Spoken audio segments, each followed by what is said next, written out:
अस्सलामुअलैकुम नाज़रीन रहमतुल्लाह व बरकातहू। नाज़रीन, आज हम जिस मौजू पर अब बात करने वाले हैं वो मौजू भी नहायत अहम और ख़ास इसलिए है कि ये मौजू एक आम मसला है, क्योंकि इस मौजू का नाम है चेस्ट पेन। चेस्ट पेन में लोगों को कन्फ्यूजन इसलिए है कि गैस का पेन को भी आम लोग, डॉक्टरों भी इसको हार्ट से ही तस्बीह देने लगते हैं।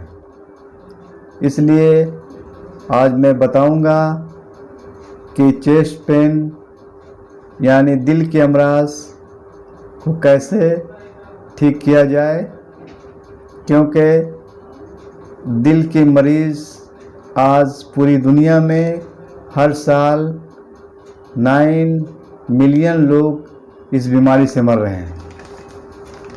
आखिर इसकी वजह क्या है और इसका इलाज क्या है और इससे कैसे बचा जाए। कुदरत ने इस बीमारी का बहुत ही आसान इलाज रखा है, मगर आज लोग महंगी महंगी दवाएं ले रहे हैं, फिर भी इस बीमारी का इलाज नहीं हो रहा है और बाद में स्टेंट लगानी पड़ती है या बाईपास सर्जरी करवानी पड़ती है। मगर इससे भी आपको छुटकारा मिल जाए ये भी मुमकिन नहीं है और सालों साल यानी ताहयात आपको दिल की बीमारी का मर्ज की दवा आपको लेनी ही पड़ती है। तो आज मैं आपको बहुत ही आसान, बहुत ही सही तरीके से आज इस बीमारी से छुटकारा के लिए आपको इलाज भी बताऊंगा, वर्जिश भी बताऊंगा और कैसे बचा जाए खुराक के जरिए, इसके बारे में पूरी तफसील से बताऊंगा। मगर जो लोग आज हमारे चैनल पर नए हैं वो सब्सक्राइब करें, लाइक और शेयर ज़रूर करें, ताकि जो लोग इस बीमारी में मुब्तला हैं वो इनसे छुटकारा पाए, ताकि ये खिदमत खलक भी है और लोगों को पैसे से बचाया भी जा सकता है। और लोग आज दवा इसलिए खाते हैं जीने के लिए, मगर हमारा कहने का मकसद ये है कि दवा बना है इलाज के लिए, ना कि सारी ज़िंदगी हम दवा ही खाकर कब्र में चले जाएं, ऐसा नहीं होना चाहिए। आज बताया जाता है जिसको दिल की बीमारी हो गई उसको बाईपास सर्जरी या स्टेंट लगाकर लोग इसका डॉक्टरों इलाज करते हैं, मगर ये इलाज सही नहीं है। आप इससे बच जाएंगे बहुत ही आसानी तरीके से। तो आज मैं 2 तरह के इलाज आपको बताऊंगा। एक नाइट्रिक ऑक्साइड को कैसे लिया जाए और एंटीऑक्साइड किस तरह खाया जाए, तब जाकर हम इससे बचेंगे। तो पहले नाइट्रिक ऑक्साइड बता दूं कि उसको लिए आपको दिन में 3 बार 4 बार नाक के जरिए सांस लेना है। इससे दिल की पंपिंग तेज हो जाएगी और खून की रफ्तार बढ़ जाएगी। और ये कोई ज़रूरी नहीं है कि हम वक्त पर ही करें। आप कहीं भी बैठे हैं, किसी भी वक्त बैठे हैं, नाक के जरिए ज़ोर से सांस लें और आवाज़ निकालकर सांस को छोड़ें। इससे आपका दिल हमेशा मजबूत रहेगा और खून की दौरान तेज हो जाएगी। अब एंटीऑक्साइड को कैसे लिया जाए, तो हमारा इलाज में यही है कि आप सुबह से दोपहर तक फल खाएं। अल्लाह ताला ने फल में बहुत सारे चीज़ जो हमारे जिस्म की ज़रूरत है उससे पूरी हो जाएगी। तो इसका इस्तेमाल ताज़ा फलों से किया जाए। आजकल फलों में पेस्टिसाइड किया जाता है, जो जहर है, जिसे पकाया जाता है या छिड़काव किया जाता है, इससे बचा जाए। अब इससे कैसे बच पाएंगे, आपको बात समझ में नहीं आएगी। तो आप जो भी फल लाएं घरों में रखें। एक पानी में थोड़ा सा मीठा सोडा 1 चम्मच डालकर उसको 1-2 घंटा छोड़ें। उसके बाद धोने के बाद उस फल को खाएं। ताज़े पानी से धोएं, थोड़ा टाइम लगेगा, लेकिन इंशाअल्लाह उसमें से आपको पेस्टिसाइड निकल जाएगी, जहर निकल जाएगा। इसको खाइए। और एनिमल्स फूड्स को छोड़ दीजिए। किसी भी तरह का एनिमल फूड्स, चाहे वो दूध हो, घी हो, मछली हो, अंडा हो, इससे परहेज कीजिए। तो जाकर इंशाअल्लाह आप इस बीमारी के लिए हमेशा सेहतमंद रहेंगे। नहीं तो ज़्यादा पैसा खर्च करके भी आप दिल के मरीज बने रहेंगे। इसलिए आपको इसको करना ज़रूरी है। अब इलाज में क्या है? इलाज सबसे बेहतर और आसान इलाज है कि आप हिजामा करवाइए। हिजामा में अल्लाह ताला ने वो सिफत रखी है कि हर बीमारी का इलाज उससे मुमकिन है। अब हिजामा में कितनी कपें लगेंगी, कहाँ लगेगी, इसके लिए आपको 22 पॉइंट लगानी पड़ती है। बहुत सारे लोग बोलते हैं कि अगर इतना कप लगेगा बहुत सारा खून निकल जाएगा, हमें वीकनेस होगी, कमज़ोरी होगी। तो जो इस तरह का बोलते हैं उनके ईमान की कमज़ोरी है। जो हमारे गैर मुस्लिम भाई देख रहे हैं वीडियो को, उनको घबराने की ज़रूरत नहीं है। हमारा अल्लाह ताला ने ये इलाज रखा है। इसमें कप में जो भी खून आता है वो फासिद और ख़राब खून ही निकलता है। इससे आपको घबराने की ज़रूरत नहीं है। जो ईमान वाले हैं वो भाई बेला झिझक इसको करवाएं। इंशाअल्लाह आप इस बीमारी से हमेशा के लिए छुटकारा पाएंगे। तो आपको कौन कौन सा पॉइंट लगवाना है? तो इसमें टोटल 26 पॉइंट लगाए जाते हैं। 26 पॉइंट सुनकर बहुत अजीब सा लगता होगा, लेकिन ऐसा कुछ डरने की बात नहीं है, ना इसका कोई साइड इफ़ेक्ट है। पहला कि आपको जो 55 नंबर पॉइंट्स है, ये पॉइंट मोहम्मद सल्लल्लाहु अलैहि वसल्लम ने फरमाया कि इससे 72 बीमारी का फ़ायदा मिलेगा आपको। उसके बाद 1 नंबर पॉइंट है, 19 नंबर पॉइंट है, 45 नंबर पॉइंट्स हैं। उसके बाद हाथ में इस पास यहाँ लगेगा, फिर यहाँ लगेगा, फिर यहाँ लगेगा, फिर सामने में लगेगा जो 115 नंबर है, 116 नंबर है। उसके बाद यहाँ लगेगा जो 133 नंबर है।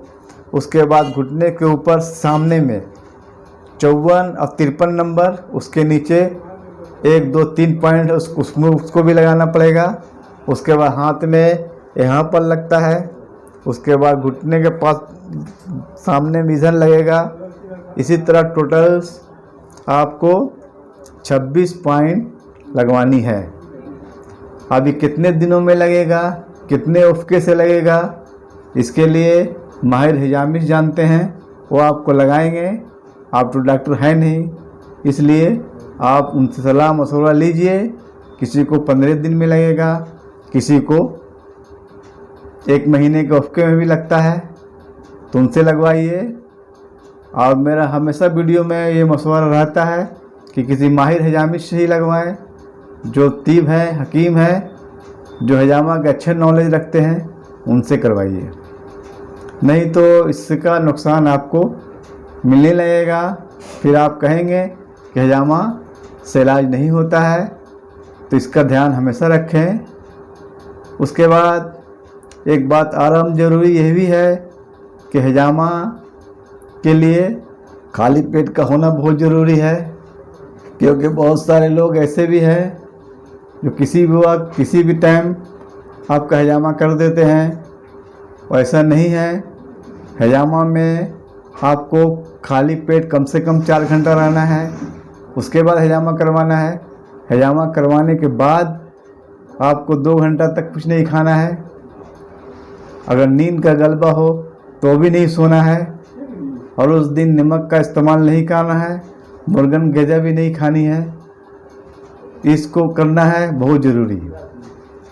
अल्लाह ताला ने हमें भी बताया कि इसमें रोज़ा रखना बहुत ज़रूरी है।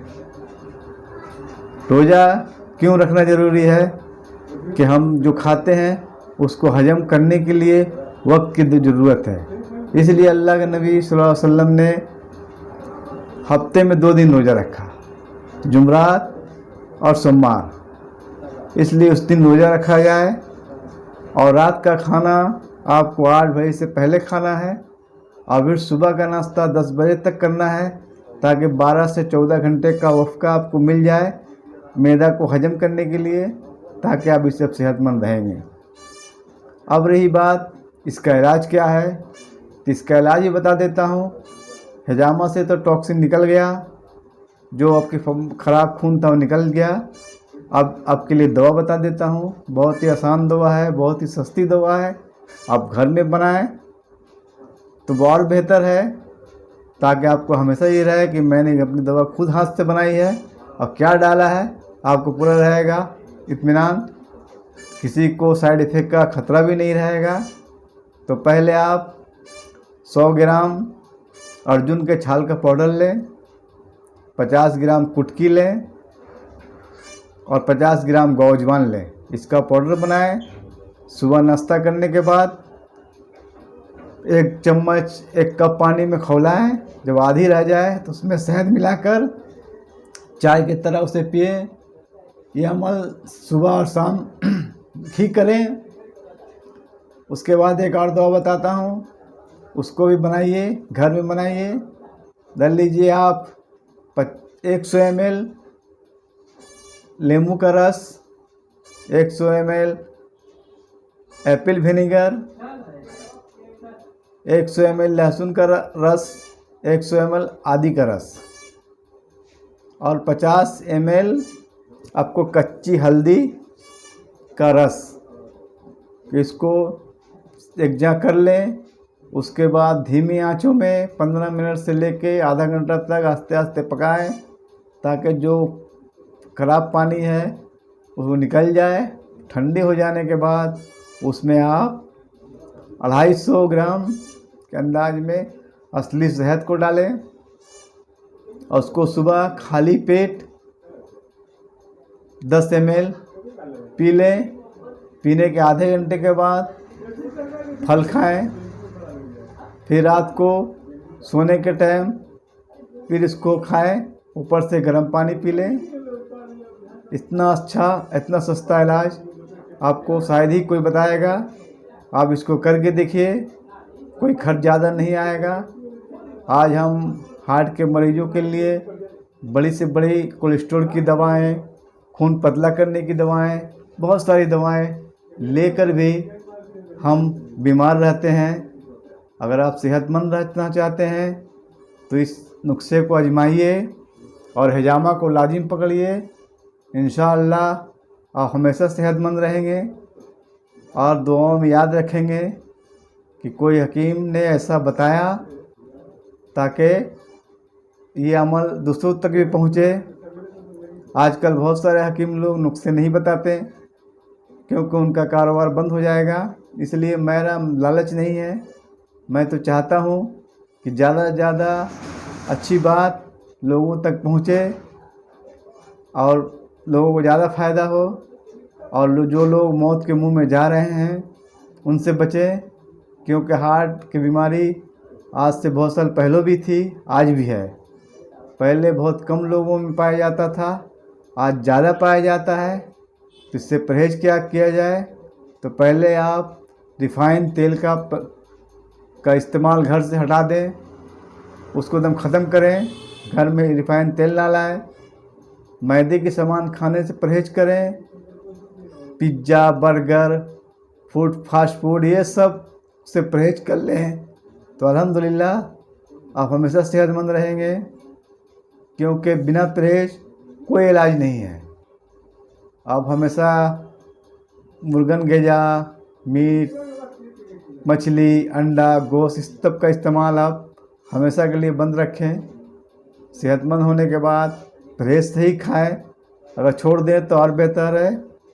साग सब्जी में अल्लाह ताला ने बहुत विटामिन रखी है, बहुत सारे से उसमें फ़ायदे रखे हैं, इसलिए आप इसको आजमाइए और दुआओं में याद ज़रूर रखिए। आइंदा के लिए फिर कोई नई वीडियो लेकर आपकी खिदमत में हाजिर होऊंगा। आज के लिए बस इतना ही। अल्हम्दुलिल्लाह, शुक्रिया।